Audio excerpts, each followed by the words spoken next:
ಬಸವ ಕಲ್ಯಾಣ ವಿಧಾನಸಭಾ ಮತಕ್ಷೇತ್ರದ ತ್ಯಾಗಭೂಮಿ ಗೋರ್ಟಾದಲ್ಲಿ ನಾಳೆ ಅಕ್ಟೋಬರ್ 31ರಂದು ಕಲ್ಯಾಣ ಕರ್ನಾಟಕ, ತೆಲಂಗಾಣ, ಮರಾಠವಾಡ ಈ ಭಾಗಗಳಿಗೆ ಸ್ವತಂತ್ರವನ್ನು ಕೊಡಿಸಿದ ಈ ರಾಷ್ಟ್ರದ ಮಹಾನ್ ಶೂರ ಪುರುಷ, ದೇಶದ ಮೊದಲ ಗೃಹ ಮಂತ್ರಿಗಳು ಆದಂಥ ಸನ್ಮಾನ್ಯ ಶ್ರೀ ಸರ್ದಾರ್ ವಲ್ಲಭಾಯ್ ಪಟೇಲ್ರವರ 150ನೇ ಜನ್ಮ ದಿನೋತ್ಸವವನ್ನು ನಾವು ಗೋರ್ಟಾದಲ್ಲಿ ಅಕ್ಟೋಬರ್ 31ರಂದು ಬೆಳಗ್ಗೆ 10 ಗಂಟೆಗೆ ಆಚರಣೆಯನ್ನು ಮಾಡಲಿದ್ದೇವೆ.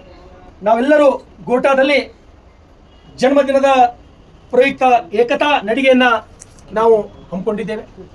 ಬೀದರ್ ಜಿಲ್ಲೆಯ ಎಲ್ಲ ಯುವಕರಿಗೆ, ವಿಶೇಷವಾಗಿ ಭಾರತೀಯ ಜನತಾ ಪಾರ್ಟಿ ಎಲ್ಲ ಕಾರ್ಯಕರ್ತರುಗಳಿಗೆ ಅಕ್ಟೋಬರ್ 31ನೇ ತಾರೀಕಿಗೆ ಸರಿಯಾಗಿ ಬೆಳಗ್ಗೆ 9 ಗಂಟೆಗೆ ಗೋರ್ಟಾಕ್ಕೆ ಬಂದು ಸರ್ದಾರ್ ವಲ್ಲಭಾಯ್ ಪಟೇಲ್ ಅವರ ಜನ್ಮದಿನ, ಆ ಪ್ರಯುಕ್ತ ಏಕತಾ ನಡಿಗೆಯಲ್ಲಿ ಭಾಗವಹಿಸಿ ಯಶಸ್ವಿಗೊಳಿಸಬೇಕಂತೇಳಿ ತಮ್ಮೆಲ್ಲರಿಗೂ ಈ ಕಾರ್ಯಕ್ರಮಕ್ಕೆ ಆಹ್ವಾನವನ್ನು ಕೊಡ್ತೇನೆ.